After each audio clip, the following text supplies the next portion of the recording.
ভারতের আকাশে কালো মেঘ ছাইয়ে আসে, কাল বৈশাখীর ন্যায় মেঘ ঘনিয়ে আসে, ঝড় হবে হবে অবস্থায় ভারতের মুসলমানরা বসবাস করতেছেন।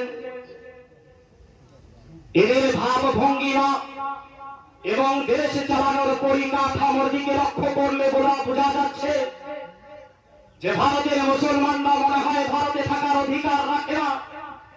এরা মনে হয় উড়ে পড়ে লেগে এসে বসে পড়েছে এখানে।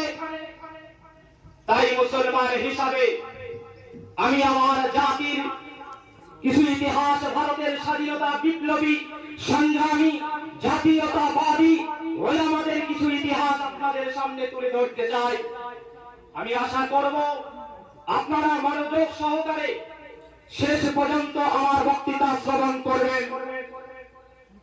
দোস্ত বুজুর্গ, এই ভারতে আমরা কারো দয়ায় বসবাস করি না। মনে রাখবেন, আমরা ভারতবাসী। গর্বের সাথে বলতে পারি আমরা ভারতবাসী, আমরা ভারতের নাগরিক। আমাদের কাছে অপশন ছিল, আমরা চাইলে পাকিস্তান চলে যেতে পারতাম। আমাদের নেতা মাহমুদ মাদানি তিনি বলেছেন, আমরা বাই চয়েস মুসলমান ভারতের নই, আমরা বাই চয়েস মুসলমান ভারতের। আমাদের কাছে অপশন ছিল, আমরা চাইলে তখন পাকিস্তান চলে যেতে পারতাম। কিন্তু পূর্বের আপনারা বক্তার বক্তৃতার মাধ্যমে আপনারা বুঝতে পেরেছেন, উপলব্ধি করেছেন, আমাদের পূর্বপুরুষরা, আমাদের বীর মুজাহিদ ওলামা-ই-কেরামরা তারা ভারতবর্ষকে স্বাধীনতা করেছে পাকিস্তান তৈরি করার জন্য নয়। এই ভারতকে স্বাধীন করেছে আলাদা রাষ্ট্র তৈরি করার জন্য নয়। আমরা ভারতের শুকনো জমিনকে তাজা রক্ত দিয়ে ছেঁচিয়ে এই ভারতকে স্বাধীনতা এনেছি, আমরা পাকিস্তানের জন্য নয়। আমরা পাকিস্তানকে সমর্থন করি নাই। দোস্ত বুজুর্গ, ইতিহাস দেখলে বোঝা যায় যে তখনকার মনীষীরা, তখনকার আলিম ওলামারা আমরা পাকিস্তানকে চাইনি, পাকিস্তানকে আমরা সমর্থন করি। দোস্ত বুজুর্গ, কারা সমর্থন করলেন? যারা সে সময় মাসনদে ছিলেন, যাদের চেয়ার যাওয়ার ভয় ছিল, যাদের চেয়ারে ভাগ বসাতে মোহাম্মদ আলী জিন্নাহ ছিল, যাদের ভয় ছিল যে আলাদা একটা যদি রাষ্ট্র তৈরি না হয় তাহলে মোহাম্মদ আলী জিন্নাহকে ভারতের বড় একটা প্রধান থেকে বসাতে হবে। দোস্ত বুজুর্গ, যাদের ভয় ছিল তারা এই পাকিস্তানকে সমর্থন করেছে। আমরা রাজতন্ত্র চাইনি, আমরা ভারতকে স্বাধীন করেছি সঠিকভাবে এখানে থাকার জন্য। আমরা ভারতের মুসলমান, অসংখ্য ত্যাগ ও তিতিক্ষা কুরবানির মাধ্যমে আমাদের পূর্বপুরুষরা এই ভারতকে স্বাধীন করেছে। দোস্ত বুজুর্গ, আমরা চাইলে পাকিস্তানকে চুজ করতে পারতাম, আমরা চাইলে পাকিস্তানে হিজরত করে যেতে পারতাম, কিন্তু আমরা সেদিন যাইনি। আমাদের একাধিক মাওলানা আবুল কালাম আজাদ তিনি দিল্লি জামে মসজিদে বসে তিনি যে খুতবা দিয়েছিলেন মুসলিম মানুষের সম্পর্কে, মুসলিম জাতির সম্মুখে যে খুতবা দিয়েছিল, সে সুনিশংসা ছিল মোহাম্মদ আলী জিন্নাহ পাকিস্তানে যাওয়ার জন্য মুসলমানকে আহ্বান জানাচ্ছে। এই মুহূর্তে মুসলমান হয়ে মুসলমানের নেতার বিরুদ্ধে কথা বলাটা বুকের পাটা কম ছিল না। সেদিন মাওলানা আবুল কালাম আজাদ দিল্লি জামে মসজিদে বসে যে খুতবা এবং যে আওয়াজ মুসলমানকে দিয়েছিলেন, সেই আওয়াজটা হচ্ছে, মুসলমান তোমরা কোথায় পালিয়ে যাচ্ছ? তোমরা এই ভারতকে ছেড়ে কোথায় চলে যাচ্ছ? তোমাদের লালকেল্লা, তোমাদের কুতুব মিনার, তোমাদের আগ্রার তাজমহল, তোমার দারুল উলুম দেওবন্দ, যে মাদ্রাসাকে শুধুমাত্র স্থাপন করা হয়েছিল ভারতের স্বাধীনতার জন্য। 1864 খ্রিস্টাব্দে দারুল উলুম দেওবন্দের মাটিতে যে মাদ্রাসা কায়েম করা হয়েছিল, তার একটা প্রধানতম উদ্দেশ্য ছিল ব্রিটিশ বিরোধী আন্দোলন।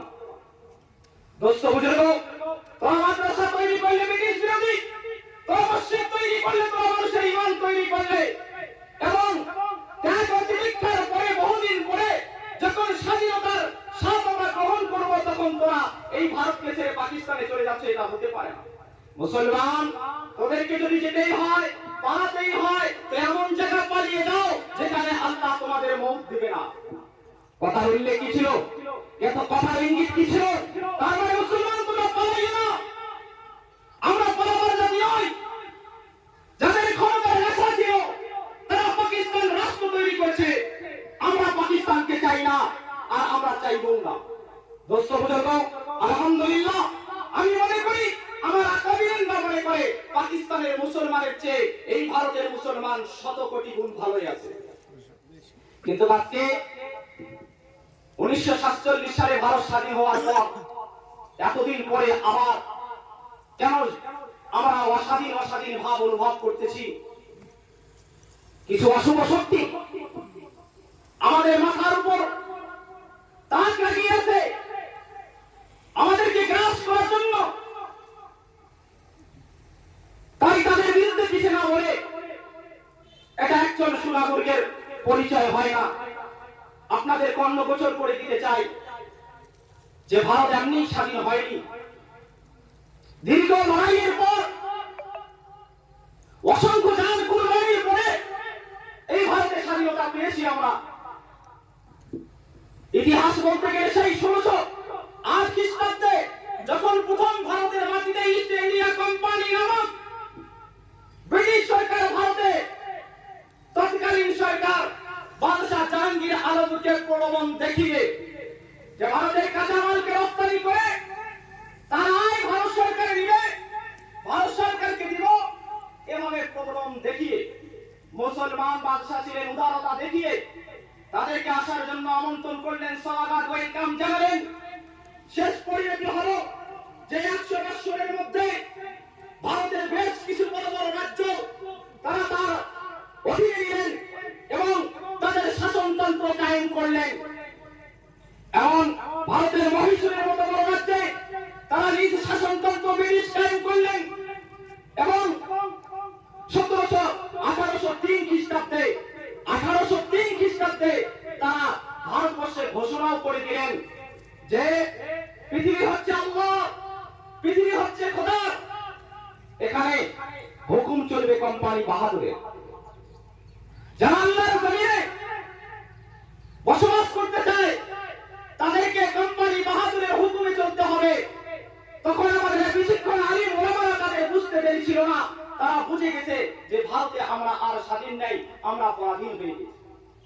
দোস্ত বুজুর্গ, ভারতের প্রখ্যাত ওলামা, আমাদের ওলামাদের শিরোমণি মুকুটমণি হযরত ওয়ালিউল্লাহ মুহাদ্দিস দেহলভী রাহমাতুল্লাহ আলাইহি, তিনি সর্বপ্রথম আরব থেকে হাদিস বিশারদ, হাদিসের পণ্ডিত্য অর্জন করে ভারতে আসলেন। তিনি তার কলমের জ্ঞানকে উজাড় করে লেখা শুরু করলেন এই ব্রিটিশের বিরুদ্ধে। লিখতে লিখতে তার জীবন খালি গড়িয়ে গেল, জীবন তার চলে গেল। কিন্তু জীবন চলার ইংরেজের বিরুদ্ধে তার জীবন চলার সাথে সাথে, তার জীবন যাওয়ার সাথে সাথে তিনি বৃক্ষরোপণ করে গেলেন তার তৃতীয় পুত্র শাহ আব্দুল আজিজ দেহলভী রাহমাতুল্লাহ আলাইহি। তিনি যখন বুঝতে পারলেন 1803 খ্রিস্টাব্দে যে কোম্পানি বাহাদুর ঘোষণা দিয়ে দিল যে ভারতের মাটি খোদার মাটি, এখানে হুকুম চলবে কোম্পানি বাহাদুরের, মানে ইস্ট ইন্ডিয়া, তার মানে হচ্ছে ভারতের ইস্ট ইন্ডিয়া কোম্পানিওয়ালা ছিল ঈসাই ধর্মের অবলম্বী। ভারতের বেশ কিছু রাজ্যে যখন ধর্মান্তরিত করা শুরু করলো, ঈসাই সংস্কৃতি ভারতবর্ষের বুকে ভারতবাসীর উপর জোর করে চাপিয়ে দেওয়ার প্রবণতা চলেছিল। সে সময় মনীষীরা বুঝেছিলেন যে ভারতের কৃষ্টি কালচারকে, ভারতের ধর্মের ঐতিহ্যকে এবং মানুষের ভ্রাতৃত্বকে বজায় রাখতে গেলে আমাদের আন্দোলন করতে হবে। তাই মাওলানা শাহ আব্দুল আজিজ দেহলভী রাহমাতুল্লাহ আলাইহি সারা ভারতের বুকে সর্বপ্রথম ফতোয়া শায়ে করে, যেই ফতোয়ায় আজিজিয়া নামে, সেই ফতোয়ায় প্রথম ব্রিটিশ বিরুদ্ধে আন্দোলনের ফতোয়া জারি করা হয়। বলি সুবহানাল্লাহ। আমি আপনাদেরকে জানিয়ে দিতে চাই, আমরা ভারতে উড়ে পড়ে লেগে পড়িনি। এখানে আমাদের অসংখ্য রক্ত রয়েছে, আমাদের কুরবানি রয়েছে, আমাদের বুকের তাজা খুনে আমরা ভারতের শুষ্ক মাটিকে আমরা স্বাধীন করেছি। আমি তাই বলে অন্য ধরনের বীর মুজাহিদদের কুরবানিকে আমি উপেক্ষা করছি না, তাও আমাদের সাথে ছিল, আমাদের ভ্রাতৃত্ব ছিল। এই ভ্রাতৃত্বের উদাহরণ যদি দেই, আজকে যে সারা ভারতবর্ষে যে ভ্রাতৃত্বকে নষ্ট করার যে একটা বাতাবরণ চলছে, এই বাতাবরণ আর আমাদের ওলামায়ে কেরাম ভারত স্বাধীন হওয়ার আগে যে মুসলমান হিন্দুদের মধ্যে যে ভ্রাতৃত্ব ছিল, সেটা আপনাদেরকে উদাহরণ দিলে আপনারা বুঝতে পারবেন। 1816 খ্রিস্টাব্দে 1816 খ্রিস্টাব্দে ভালো করে মনে রাখবেন ইতিহাস। 1816 খ্রিস্টাব্দে কাবুলে সরকার গঠন হলো। কাবুলে সরকার গঠন হলো। সেই সরকারের প্রধানমন্ত্রী ছিলেন রাজা মহেন্দ্র প্রতাপ এবং তার রাষ্ট্রপতি ছিলেন মৌলানা উবাইদুল্লাহ সিন্দি রহমতুল্লাহ আলাইহি। বলি সুবহানাল্লাহ। রাষ্ট্রপতি কি কত বড়? একজন হচ্ছে প্রধানমন্ত্রী, আরেকজন হচ্ছে রাষ্ট্রপতি।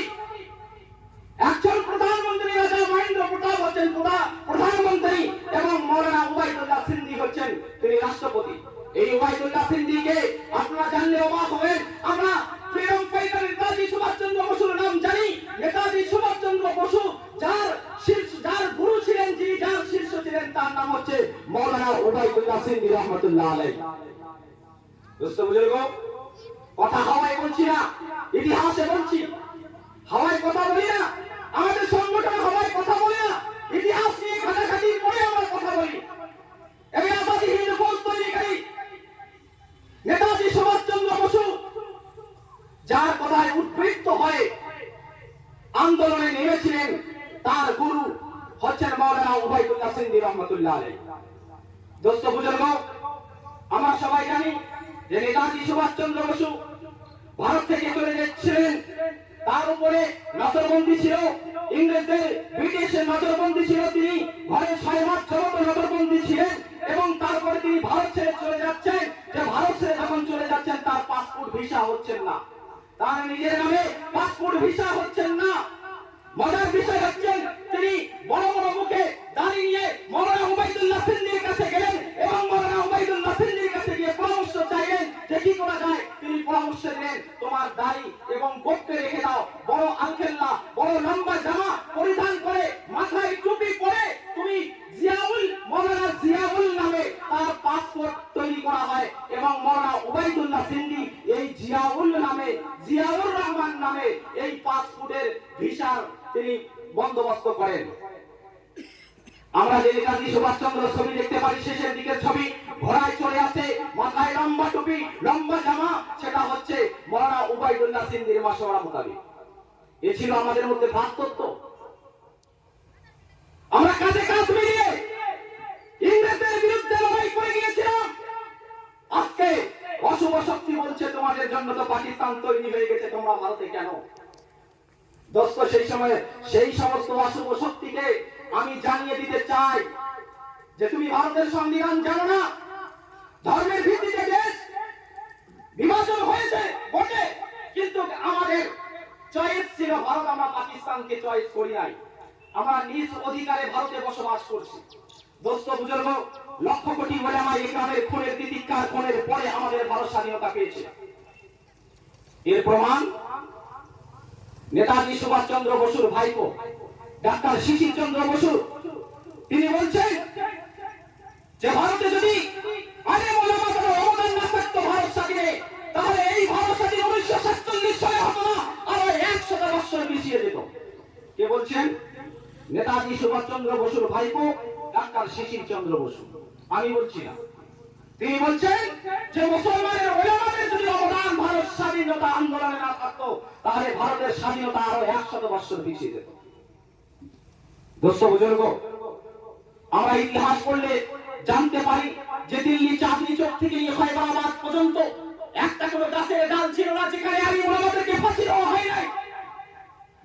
আটলান্টিক মহাসাগরে এই আলিম ওলামাদেরকে হাত পায়ে পড়িয়ে সাগরের জলে নিক্ষেপ করে পশুর ন্যায়, পাখির ন্যায় তাদেরকে গুলি করে হত্যা করা হয়েছিল। মৌলানা ফজলে হক খায়রাবাদীকে এই ব্রিটিশ বিরোধী আন্দোলন করার কারণে তাকে মাল্টা জেলে ভরিয়ে দেওয়া হয়েছিল। শেষ পর্যন্ত তিনি মাল্টা জেলে মৃত্যুবরণ করে। দোস্ত বুজুর্গ, মৌলানা ফজলে হক খায়রাবাদী বড় পণ্ডিত ছিলেন।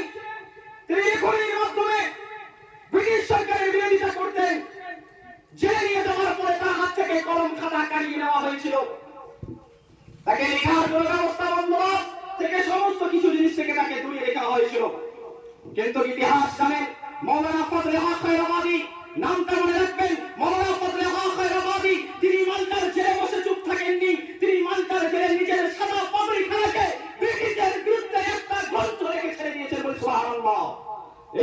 মুসলমান জাতি